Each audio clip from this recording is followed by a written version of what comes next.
بسم اللہ الرحمن الرحیم.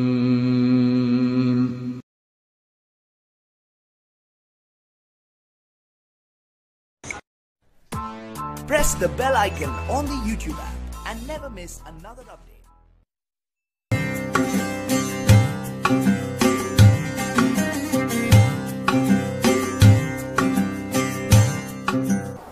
نہج البلاغہ حکمت نمبر 148.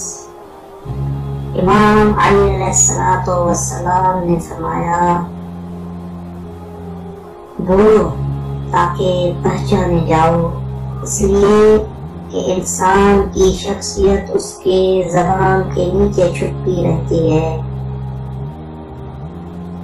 اس کا مطلب یہ کہ انسان کی قدر و قیمت کا اندازہ اس کے گفتگو سے ہو جاتا ہے، کیونکہ ہر شخص کی گفتگو اس کے ذہنی و اخلاقی حالت کی آئینہ دار ہوتی ہے، جس سے اس کے خیالات و جذبات کا بڑی آسانی سے اندازہ لگایا جا سکتا ہے.